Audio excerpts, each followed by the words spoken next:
students, today we are going to learn the second chapter of the history, that is historiography in Indian tradition. So here, what are the objectives, learning objectives? That is tradition of Indian historiography. Second one, Indian historiography, various ideological framework. So let me tell you the meaning of ideological thinking. What is the meaning of ideological thinking? Let's see. Which three periods we are going to learn?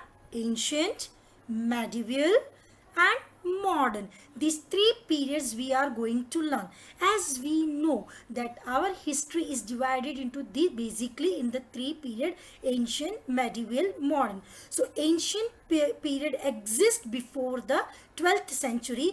After 12th century to 16th century, medieval, and 16th till today we are having a modern period. So what we have learned about the Western tradition of historiography in the last lesson?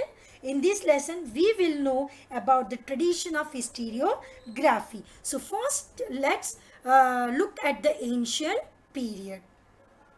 Historiography in the ancient period.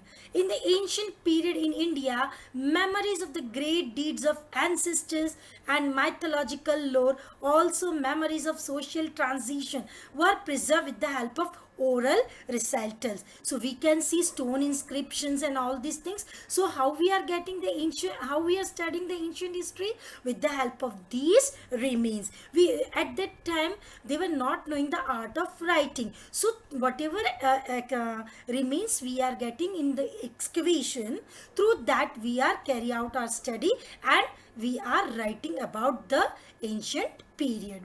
So here, the inscription on the Harappan seals and the artifacts confirm that Indian had mastered the art of writing as early as the 3rd millennium BCE, or perhaps before that. However, the Harappan script is not successfully deciphered. Deciphered means not readable, you can say. So how we come to know about our ancient history? With the stone inscriptions, seals and all these you can see over here, that is Harappan seals, you can see in the picture. Next, that is the earliest known written document of historical nature found in India are in the form of inscription, maybe in stone inscription, whatever it may be. So they are dated to the 3rd century BCE, that is Emperor Ashok Maurya's time. So you can see, children, that India was knowing the art of writing before the Western people also. What we have studied, the art of history writing came in the 18th century. It is not so. Indians were aware of art of writing from 3rd century BCE.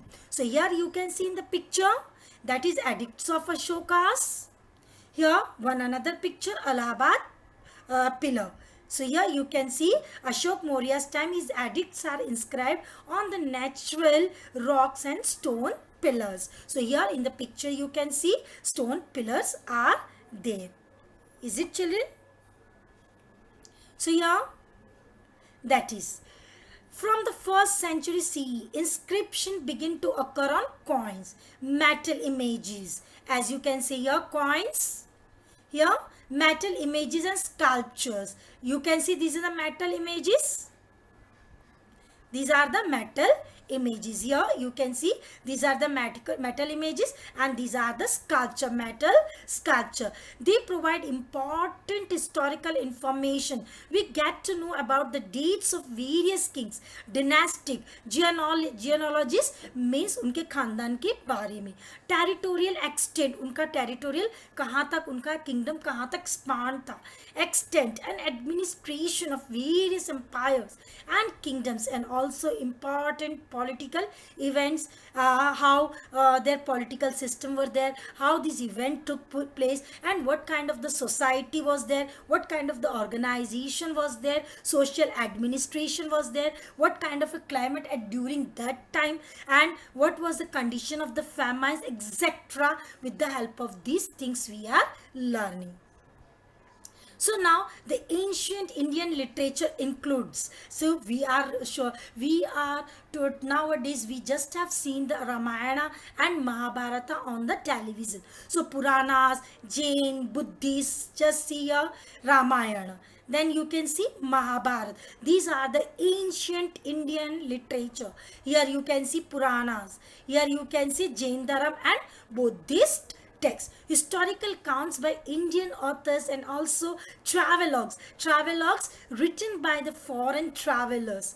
Many Chinese travelers, many foreign travelers came to India to take the education about the Sanskrit. So these people also wrote about the Indian histories. So here we are coming writing of biographies of kings and dynastic histories mark an important steps in the Indian historiography. Harshcharit, written in 7th century CE by Banabhatta, is King Harsha's biography. So here you can see in the picture, that is the Harshcharitra, that is written by the Banabhatta. He was the first Indian historian who had written about the Harshcharitra, that you can see on the YouTube also.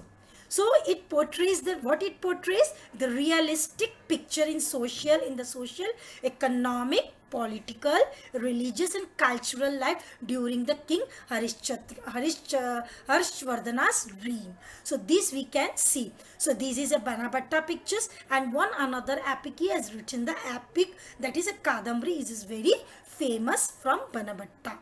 So here you would like to know this. See here, what is this? Sohagura copper plates. So these copper plates here you can see was found at Sohagura district, where in the Gorakhpur, Uttar Pradesh. This is supposed to be the from Maurya Empire. So these pictures belongs to Maurya Empire, and this inscription, it is in Brahmani script. So here you can see the script is on this picture is Brahmani. The symbol known as tree in railings and mountains at the beginning of the street. See here, at the beginning. So these you can see, this is a storage. Means these people were also aware of how to storage the grains for a bad time or for famine time. So this shows the clear pictures. These people were also knowing the art of how to deposit or how to accumulate the you can say the things, or you can say the cereals to use at the time of rainy season. Another symbol which looks like a structure erected in the 4 pillars is supposed to be indicative of the granary. So this is a support, this is the support, and this shows the granary.